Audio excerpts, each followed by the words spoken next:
प्रच्छन्नः खल्वयमग्मयैरन्धकारैः समन्तात्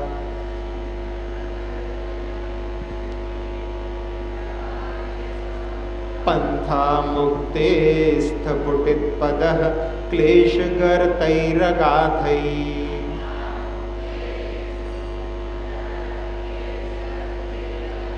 तत्कस्तेन व्रजति सुखतो देवतत्त्वावभासी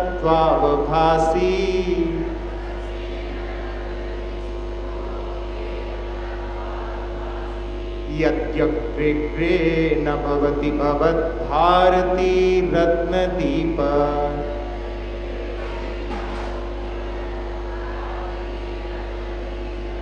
लेकिन आपकी वाणी हमारे लिए पथ की प्रदर्शक बनी हुई है। उसमें कह रहे हैं प्रच्छन्ना खलु अयम अगमयी अंधकारई समन्ता, कि जो मुक्ति का मार्ग है वो ढका हुआ है। किसके द्वारा? अगमयी अंधकारई, पाप रूपी अंधकार के द्वारा, समन्ता यानी सब ओर से। पंथा मुक्ति, मुक्ति का पथ इस काल में सब ओर से पाप रूपी अंधकार से ढका हुआ। और स्थफुटित पदा यानी उसमें ऊंचा नीचा स्थान वाला, यानी एक सा नहीं है, कभी ऊंचा कभी नीचा, ऐसे स्थफुटित पदा। और क्लेश गर्तई रगाधई, जहां पर अगाध यानी बहुत गहरे गहरे क्लेश गर्ते यानी दुख रूपी गड्ढों से जो ऊंचा नीचा है। तत् कहतेन ब्रजति सुख, तो उस पर कौन जो है सुख से चल सकता है? भगवान को कह रहे हैं कि हे देव, तत्व अवभासी, तत्व का प्रकाशन करने वाला, यदि अग्रे अग्रे ना भवती भवद भारती रत्नदीप, उस मार्ग पर कौन अच्छे से चल सकता है, सुख से चल सकता, यदि आपका जो रत्नदीप, आपकी वाणी का रत्नदीप जो आगे आगे प्रकाशित करने वाला यदि सामने नहीं चलता, तो उस पर कौन मनुष्य सुख से गमन कर सकता है? अर्थात कोई नहीं। भले ही भगवान आपका साक्षात संबंध इस युग में नहीं है, लेकिन आपकी वाणी रूपी दीपक, जो कि रत्न दीपक के रूप में कहा है, वो आगे आगे मार्ग दिखाता है। तो इस काल में भी आपके बिना भी, यानी आपकी उपस्थिति के बिना भी उस मोक्ष मार्ग पर, जिसमें कि पहले वर्णन किया है कि जहाँ पर पाप रूपी अंधकार के द्वारा सब ओर से वो ढका हुआ है, और जिसमें गहरे गहरे दुख रूपी गड्ढों से जो ऊंचे नीचे स्थान वाला है, उस पर आपके तत्व का आभास कराने वाला आपकी दिव्य धनी रूपी जो रत्नों का दीपक है, वो आगे आगे चलता है।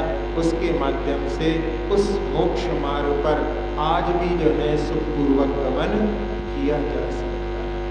भगवान की वाणी का प्रताप इस काव्य में बतलाया गया है।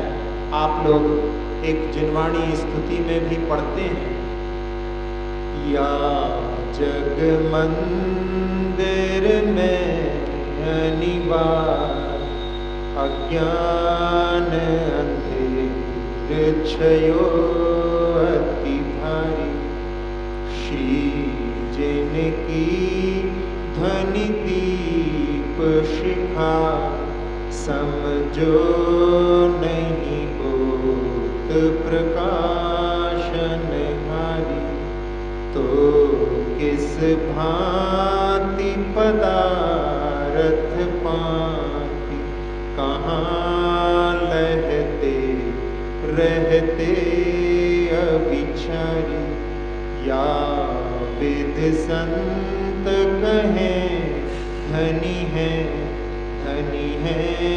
जिन बैन बड़े उपकारी। जिनवाणी का प्रभाव कि इस काल में भी हमारे लिए तत्वों का ज्ञान उसके माध्यम से प्राप्त होता है। जहाँ 7 तत्वों के बारे में वर्णन आता है, तत्वार सूत्र में जीवा जीवाश्रव बंध संवर निद्रा मोक्षास तत्व, ये 7 तत्वों के माध्यम से हम अपने आप को और अपने संसार में रहने की स्थिति क्यों है और उससे निकलने का मार्ग इस तत्वों के माध्यम से हमें पता पड़ता है। और साथ ही साथ में इसमें तो पुण्य और पाप मिला देते हैं तो वो 9 पदार्थ हो जाते हैं। उन पदार्थों का, तत्वों का अवभाषण जिनवाणी के माध्यम से होता है, जहाँ जीव तत्व के बारे में कि जो चेतना लक्षण वाला है वो जीव होता है और जो चेतना लक्षण से रहित है वो अजीव होता है। जब जीव और अजीव का संबंध होता है, जैसे पानी और दूध मिलकर के एक में एक हो जाता है, उसमें उस प्रकार से कर्मों का आना जो अजीव पुद्गल है वो आते हैं और जीव के साथ में बंध जाते हैं। तो वो आश्रव और बंध जो आना कहा जाता है, वैसे तो कार्मण वर्गणाएं वहीं पर रहती हैं, केवल उनका परिवर्तन होता है, तो उसको आश्रव, और वो जब रुक जाती हैं तो वो बंध कहलाता है। और ये संसार का कारण है। इससे बचने का कारण संवर और निर्जरा है। संवर जो आने वाले कर्मों को रोकना संवर कहलाता है और संवर के होने पर ही निर्जरा कार्यकारी होती है। यदि संवर नहीं है, आप घर में झाड़ू लगा रहे हैं और उस झाड़ू में बाहर से कचरा आ रहा है, तो आप इधर सफाई करोगे, उधर से कचरा आ जाएगा।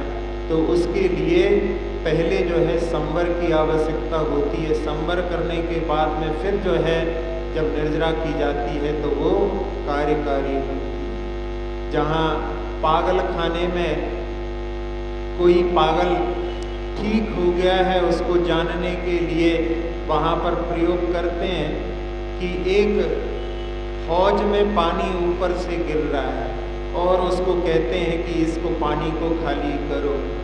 अब वो जब पानी खाली करता है तब तक पानी फिर से भर जाता है। तो यदि वो पागलपन से युक्त है तो वो पानी खाली करता रहेगा, वो बोलेगा नहीं। यदि वो ठीक हो गया है तो कहेगा भैया पहले इसको बंद तो करो, जब इसको बंद कर दोगे तब हम इसको खाली कर पाएंगे। तो वो जो है उनके यहाँ पर परीक्षा होती है। तो इसी प्रकार से यदि कर्मों का आश्रव चलता रहा, संवर नहीं हुआ, तो फिर निर्जरा कार्यकारी नहीं होती है। तो संवर पूर्वक जो निर्जरा होती है और उसमें निर्जरा में कुछ भाग घटता है, जब पूर्णता सफाई हो जाती है तो वो मुक्ति कहलाती है। तो ऐसे 7 तत्वों का, 9 पदार्थों का, जिसमें पुण्य और पाप का भी स्वरूप, वास्तव में पुण्य और पाप वैसे तो देखा जाए कर्म की अपेक्षा से संसार के ही कारण है, लेकिन फिर भी उनमें अंतर है, क्योंकि जो पुण्य है वो पुण्य जो है पाप की सफाई का कार्य करता है। जैसे साबुन के माध्यम से आप मैल को हटाते हैं और साबुन को सफाई करने के लिए पानी का प्रयोग किया जाता है, लेकिन पानी की सफाई के लिए और किसी की आवश्यकता नहीं पड़ती, पानी अपने आप साफ हो जाता है। तो ऐसी जो भगवान की वाणी जो तत्व का आभासन कराने वाली है, वो यदि आगे आगे रास्ता नहीं दिखाती तो कौन इस मार्ग पर सुख से चलने में समर्थ हो सकता। संसार में जो अंधकार फैला हुआ है वो मिथ्यात्व का अंधकार, उसमें मुख्यतः से 4 प्रकार की बुद्धियाँ होती हैं जो संसार के लिए कारण होती हैं, मिथ्यात्व के लिए कारण होती हैं। उनका भी दिग्दर्शन जिनेंद्र भगवान की वाणी के माध्यम से होता है। उन पर अपने लिए विचार करके उनसे बचने का प्रयास करना चाहिए। सबसे पहली बुद्धि होती है कि एकत्व बुद्धि। जिस शरीर के साथ में अपन रहते हैं, अपन उस शरीर से अपने आप को भिन्न नहीं मान पाते। देह जीव को एक गिने बहिरातम तत्व मुदा है। आप लोगों ने 6 डाला में पढ़ा है कि हम शरीर को ही अपना स्वरूप मानते हैं। शरीर से भिन्न कोई अपना अस्तित्व है, उसकी ओर दृष्टि जब तक नहीं जाती तब तक वो एकत्व बुद्धि का ही पात्र बना रहता है। ये शरीर पर है, परोसी, पर है ऐसा करके, और ये शरीर पड़ोसी, पड़ोसी और पड़ोसी में ज़्यादा अंतर नहीं है। ये शरीर पड़ोसी है, तो पड़ोसी है लेकिन हमें तो लगता नहीं, ये तो हमारा ही लगता है, हमें अपना ही लगता है। तो इस एकत्व बुद्धि को, जहाँ पर की कोई सेवा में लगा रहता है, उसको संसार में अच्छा नहीं माना जाता। इसीलिए इष्टोपदेश में कहा है परोपकृत मुत्सृज्य, पर के उपकार को छोड़ो, अपने उपकार में लगो। लेकिन हम इसको पर समझते ही नहीं है।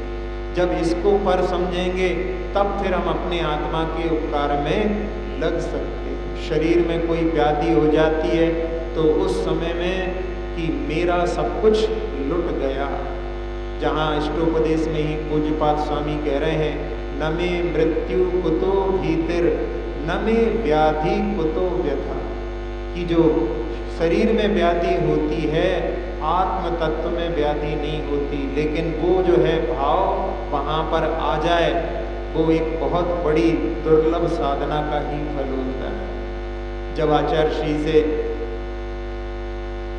शिष्य लोग अपनी परेशानी बताते हैं, अपने शरीर की व्याधि आदि बताते हैं, आचार्य श्री सुनते हैं, उनका उपचार भी बताते हैं, कैसे क्या करना है, कैसे अपने भावों को संभालना है, बतलाते हैं। कोई ने पूछा कि आचार्य श्री हम तो अपनी परेशानी आपको बता देते हैं, आप अपनी परेशानी कैसे किसी को बताते नहीं हैं? तो आचार्य श्री ने कहा अपनी हो तो बताएं,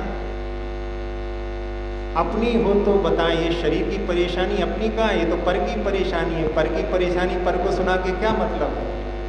ऐसा जो अध्यात्म का जीवन जीते हैं वो जो है उस एकत्व बुद्धि से दूर होने का मार्ग हमारे लिए प्रशस्त करते हैं। तो जैसे पड़ोसी के घर में, पड़ोसी के जो बगीचे में कभी कोई गाय आदि घुस जाए तो अपने को इतनी परेशानी नहीं होती है क्या? पड़ोसी के घर में जो है चोरी हो जाए तो कुछ परेशानी होती है, नहीं पड़ोसी के घर में है तो पड़ोसी के घर में कभी चोरी हुई तो कभी अपने घर में भी हो सकती है, ऐसा तो भाव आ सकता है। लेकिन पड़ोसी की जो है जितनी पीड़ा होती है उतनी पीड़ा अपने लिए नहीं होती, क्योंकि अपन उसको पर जानते हैं। और ये भेद विज्ञान के माध्यम से कि ये शरीर भी पर है, इस प्रकार का भाव अपने शरीर की व्याधि आदि में भी जब तक नहीं आता है तब तक वो एकत्व बुद्धि अपने में समाये रहती है। शरीर में व्याधि आदि होती है,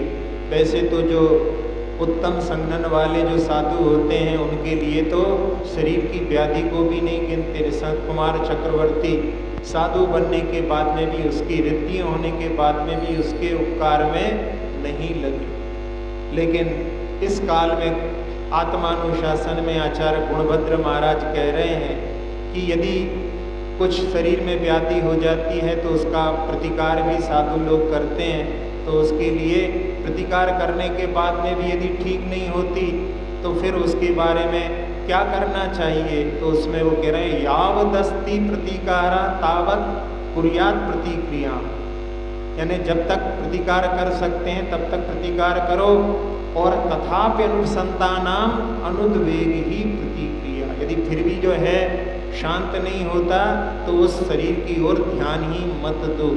ऐसे जो है आचार्य जी भी जो है कभी रोग होता है तो कहने अपने कई बार जो है घाव आदि होता है उस पर हाथ चला जाता है, तो आचार्य जी कहते हैं हाथ भी मत लगाओ और मन भी मत लगाओ कि ये जो है शरीर में कुछ व्याधि हुई है, क्योंकि मन लगता है तो फिर हाथ भी उसमें लगता है। तो इस प्रकार से एकत्व बुद्धि पर जो है कुठाराघात करने के लिए हमारे लिए जिनवाणी के माध्यम से, गुरुओं के माध्यम से जो मार्ग निर्देशन प्राप्त होता है उस पर हमें अमल करके उससे बचने का प्रयास करना चाहिए। दूसरी बुद्धि होती है स्वामित्व बुद्धि, पर पदार्थ का मैं स्वामी हूँ, ये भावना जो होती है वो स्वामित्व बुद्धि। इस संसार में कितने सारे बड़े बड़े राजा हो गए, सब ने जो है झंडे गाड़े कि ये हमारी है, ये हमारी है, सब चले गए, कोई नहीं रहा। हम भी जो है आए हैं चले जाएंगे, जो पदार्थ मिले हैं उनको हम भी अपना अपना कहते कहते चले जाएंगे। जब योग सागर जी और समय सागर जी, जो कि अनंतनाथ और शांतिनाथ के रूप में, उनके भाई के रूप में आचार्य श्री के पास आए और उस समय में कहने लगे कि हम जा रहे हैं। तो आचार्य श्री ने कहा, उस समय में यही उपदेश दिया कि जिस घर को, जिस खेत को तुम्हारे पूर्वज भी कहते आए कि ये हमारा है, ये हमारा है, वो सब चले गए और तुम भी वो कह रहे हो कि हम अपने घर जा रहे हैं, कहाँ है वो, किसका घर है? ऐसे जो है उनके लिए स्वामित्व बुद्धि से मुक्त करने के लिए उपदेश दिया। जहाँ गहनों के बारे में आप लोग कहते हैं, गहने किसके होते हैं? गहने हमारे होते हैं? नहीं, गहने तो सोने के होते हैं, चांदी के होते हैं, प्लेटिनम के होते हैं। घर किसका होता है? घर तो सीमेंट का, मिट्टी का, इनका होता है, लेकिन फिर भी जो है हम उनको अपना कहते रहते हैं। ये किताब किसकी है? नहीं, महाराज जी की किताब। अरे महाराज जी की नहीं, ये कागज की किताब है। जिस पदार्थ से बनी है वो पदार्थ से बनी होने के कारण में वो उसकी कहलाती है। कोई उसको ले ले तो वो उसकी कहलाने के लिए भले ही कह दे, लेकिन वास्तव में पदार्थ कभी किसी का नहीं होता। लेकिन ये स्वामित्व बुद्धि जो है हमारे लिए बार बार जो है पर पदार्थ का मैं स्वामी हूँ, इसके लिए जो है प्रेरित करती है। जब कभी आप कहीं बाहर तीर्थ पर जाते हैं, कहीं क्षेत्र पर जाते हैं, कहीं टूरिस्ट प्लेस पर जाते हैं, उस समय में जिस कमरे में रुकते हैं, कोई पूछता है आपका कमरा कौन सा है, तो कह देते हैं वो वाला कमरा हमारा है। लेकिन मन में क्या भाव रहता है कि भैया हमने उसको लिया है और छोड़ करके जाना है। तो ये सी जो है भावना अपनी उनके लिए हो जाती है, वैसे अपने घर के प्रति नहीं होती कि घर में जो कमरा है वो कुछ दिनों के लिए है, कुछ सालों के लिए है। लेकिन वो जो है भावना स्वामित्व बुद्धि के माध्यम से अपने लिए परिवर्तित करना चाहिए। कहने के लिए कि महाराज जी भी बहुत अच्छे अच्छे कमरों में रुके, बहुत अच्छी धर्मशाला बनी है उसमें रुके, वो महाराज जी का कमरा, लेकिन महाराज जी के मन में क्या है, थोड़े दिनों रहना है फिर जाना है, तो उसके प्रति जो है स्वामित्व का भाव नहीं आ पाता। अपने लिए भी जो है जिस जगह पर रह रहे हैं उसमें भी वहाँ पर बार बार ये भावना करना चाहिए कि ये जो है इसका मैं स्वामी नहीं हूँ। भले ही उसके लिए कोर्ट कचहरी के भी काम होते हैं, वो भी जो है करना पड़ते हैं, लेकिन फिर भी मन में तो ऐसा भाव होना चाहिए। एक बार एक राजा के यहाँ कोई सामने से साधु फकीर निकला और उसने पूछा कि ये क्या है, तो कहले ये राजा का महल है। अरे कहले ये तो धर्मशाला है। राजा के कान में जब वो शब्द पड़े तो राजा क्रोधित हो गया। कहले ये धर्मशाला नहीं, धर्मशाला तो आगे। अरे कहले कि ये भी धर्मशाला है। कहले कि इसको किसने बनवाया? कहले हमारे दादाजी ने बनवाया है। कहले वो रहे? कहले नहीं, उनके पहले ही ये मतलब बनने के पहले ही वो चले गए। पिताजी कितने साल रहे? कहले पिताजी इसमें 20 साल रुके। कहले आप कितने रुकोगे? कहले हाँ ये बात तो सही है, हम भी कुछ ही साल रुकेंगे, फिर बाद में हमको भी जाना पड़ेगा। जहाँ पर कुछ दिनों रुकने के बाद में जब चले जाते हैं तो वो धर्मशाला से बढ़कर के क्या है। ऐसे जो है स्वामित्व बुद्धि पर हमें विजय प्राप्त करने के लिए पुरुषार्थ करना चाहिए। फिर एक बुद्धि होती है कर्तृत्व बुद्धि, पर पदार्थ का मैं करता हूँ। मैं जो है घर को चलाता हूँ, मैं परिवार को चलाता हूँ, मैं समाज को चलाता हूँ, मैं राष्ट्र को चलाता हूँ। ऐसी जो बुद्धि होती है वो कर्तृत्व बुद्धि है। कर्तृत्व बुद्धि में सारा सब कुछ अच्छे का श्रेय तो लेने का भाव होता है, और जब कभी कोई गड़बड़ हो जाती है कि तुम लोग गड़बड़ कर देते, तो कर्तृत्व बुद्धि जो है अहंकार का प्रतीक होती है। उससे भी हमें बचने का पुरुषार्थ करना चाहिए।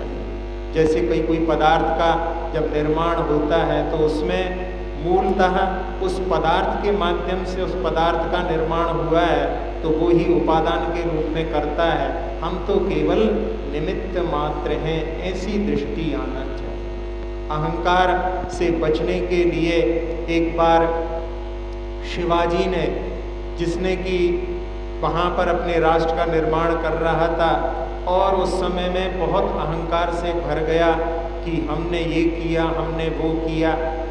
और उस समय में एक उनके गुरु थे रामदास समर्थ, जब वो वहाँ पर पहुँचे और उन्होंने देखा कि अभी शिवाजी को बहुत अहंकार हो रहा है, तो रास्ते में एक छोटा सा एक पत्थर का टीला जैसा था, रोड जो है घूम करके बनाई गई थी।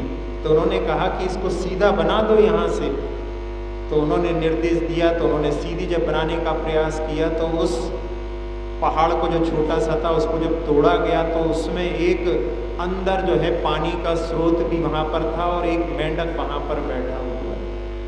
तो उस समय उनके गुरु ने कहा कि अरे शिवा, तुम्हारा तो बहुत अच्छा काम है, देखो तुमने जो है इस पहाड़ के अंदर जो है एक मेंढक के लिए पानी की भी व्यवस्था कर दी, तुम्हारी बहुत अच्छी व्यवस्था है, सब जगह तुम्हारा राष्ट्र का संचालन बहुत अच्छा है।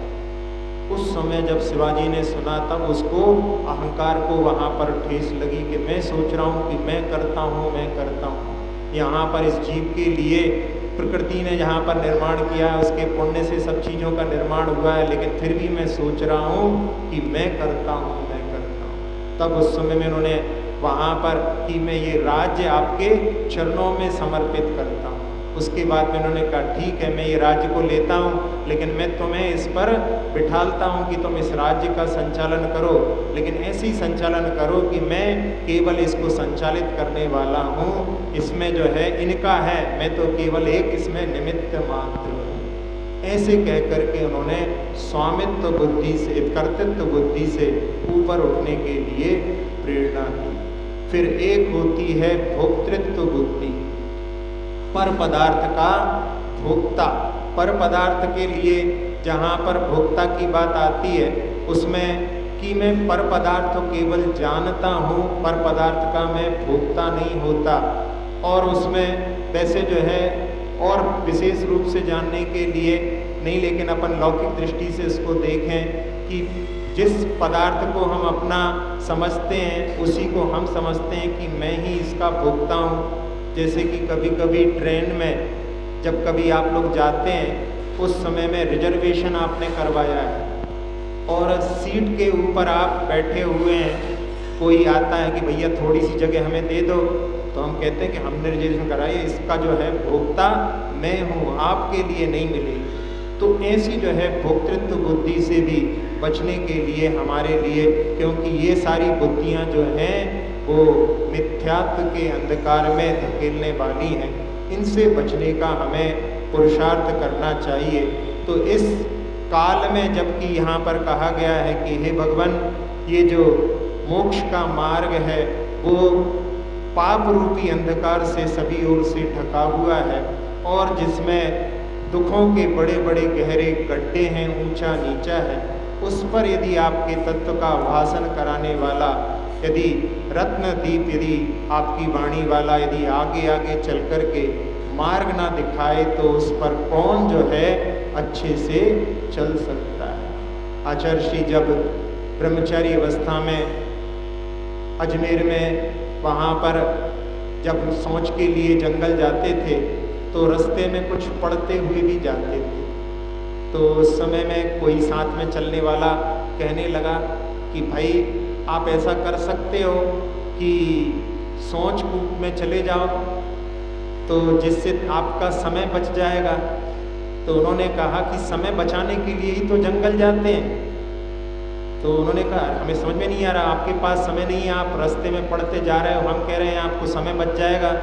तो आचार्य जी ने कहा कि गुरुदेव ने बतलाया है समय का अर्थ आत्मा होता है, हम आत्मा को बचाने के लिए ही जंगल जाते हैं। तो ऐसी जहाँ दृष्टि होती है, जहाँ उपदेशों को सुन करके जिन जिन निमित्तों से अपन पापों से बच सकते हैं, उन निमित्तों के माध्यम से अपने लिए बचने का पुरुषार्थ जो है जिनवाणी के माध्यम से, कूप की यहाँ जिनवाणी के माध्यम से, शुद्ध के माध्यम से प्राप्त होता है। तो यहाँ हमारे लिए साथ साथ में कुछ कुछ समय के साथ में ऐसी भी चीज़ें होती हैं जो कि हमारे जीवन में देखा देखी आ जाती है। जैसे कई जगह पर हमने देखा कि वो वेदी के पीछे जो है स्वस्तिक बना देते हैं, उसमें उल्टा स्वस्तिक बना देते हैं, कहते हैं ये भी जब तक जो है कार्य नहीं होगा तब तक हम इस पर जो है सीधा स्वस्तिक नहीं बनाएंगे। ऐसी बहुत सारी मान्यताएं समय के साथ में जो है अन्य लोगों के बीच में रहने से आ जाती हैं। और एक रहती है गतानुगतिक, किसी ने किया तो वही हम करने लगे, क्यों किया वो ध्यान नहीं। तो ये भी जो है जिन क्रियाओं को, जबकि जिनागम में जो है सारी क्रियाओं का सबका महत्व है कुछ ना कुछ, यहाँ पर कोई भी चीज़ थोपी नहीं गई है, लेकिन फिर भी यदि हम उसके रहस्य को नहीं जानते हैं और करते हैं तो वो धीरे धीरे चलते चलते एक रूढ़ी बन जाती है। तो उस रूढ़ी का भी जो है अंधकार से बचने के लिए हमें जिनागम का, गुरुओं का सानिध्य लेकर के उससे बचने का प्रयास करना चाहिए। एक जगह पर अभिषेक हो रहा था और अभिषेक के समय में जो सिंहासन था वो थोड़ा सा हिल रहा था। पर्युषण का समय था। एक सेठ जी ने अपने जेब से चांदी का सिक्का निकाला और उसके नीचे लगा दिया। अब वो सेठ जी वृद्ध थे, अगले पर्युषण में वो नहीं रहे। अब अगले पर्युषण में देखा, वहाँ पर जिन्होंने देखा था कि चांदी का सिक्का नीचे लगाया था, इस बार जो है बहुत सारे लोग चांदी का सिक्का लेकर के आए थे। अब उसमें जो है सिक्का लगाने के, अब सब लोग सिक्का निकाल लिया तो कहले भई अब सिक्का लगाने की बोली लगेगी। अब वहाँ पर जो है रूढ़ी बन गई है, उस सिंहासन के नीचे सिक्का लगाने की बोली लगी। क्या हुआ, किसके लिए लगाया था, लेकिन वो एक परंपरा बन गई। जहाँ दीपक के ऊपर हाथ रखा जाता है उसको क्या बोलते हैं, आसिका लेने के लिए हाथ रखते हैं। वास्तव में क्या है वो, वास्तव में तो कि जहाँ दीपक का जो प्रकाश है उसके ऊपर भी जो है ऊष्मा आ रही है, और उसके ऊपर हाथ रख करके कि दृश्य जगत से ऊपर उठ करके अदृश्य जगत यानी अदृश्य स्वरूप जो सिद्ध स्वरूप है उसको हमें प्राप्त करना है। उसके लिए उसके ऊपर हाथ रख करके सिद्ध प्रभु का स्मरण करके कि यही हमारा लक्ष्य है, वो जो है भाव था। लेकिन अब वो जो है केवल भाई इन्होंने हाथ रखा, हाथ रख करके अपने ऊपर लगा लिया, बस ऐसा ही जो है प्रक्रिया बनी। लेकिन वास्तव में वो वहाँ पर सिद्धत्व की प्राप्ति के लिए लक्ष्य को स्मरण करने का मार्ग बतलाया। लेकिन अब वो एक रूढ़ी के रूप में किसी से पूछो तो बस ऐसा करते हैं, मालूम नहीं क्यों करते हैं, आशी का आशीर्वाद लेते हैं, कुछ अलग अलग जो है जिस जैसा बता देते हैं वैसा उसको स्वीकार करते हैं। तो ऐसी जो हैं बहुत सारी भ्रांतियां भी जो हैं समय के साथ में और आगे आगे भी और लोगों को देख करके आती जाती हैं। तो यहाँ पर वही कह रहे हैं कि भगवान यदि आपकी दिव्य धनी रूपी जो रत्नों का दीपक है वो यदि आगे आगे नहीं होता तो इस मोक्ष मार्ग पर कौन जो है सुखपूर्वक चल सकता था, अर्थात कोई नहीं। तो भगवान की वाणी जो है वो मोक्ष मार्ग की प्रदर्शक है, ये भाव इसमें। पुनः इस काव्य का उच्चारण करते हैं। प्रच्छन्नः खल्वैमघमयैरन्धकारैः समन्तात्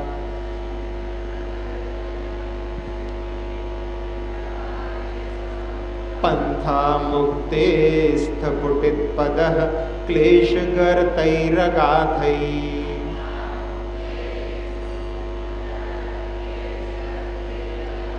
तत्कस्तेन व्रजति सुखतो देवतत्त्वावभासी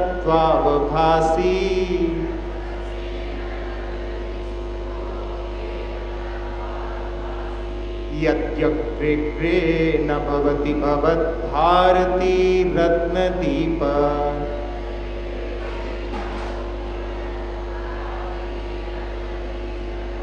स्तोत्र ये निराला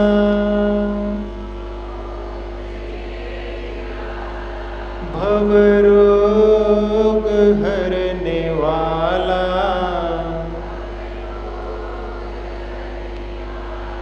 कल्याण कल्पद्रुम ये प्रभु गुण की है ये माला। स्तोत्र ये निराला मुक्ति का पथ ढका है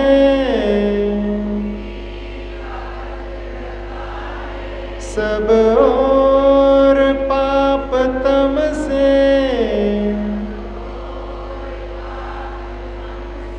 है विषम दुखों के गड्ढे, चल सकता कौन सुख से। प्रभु वाणी रूपी दीपक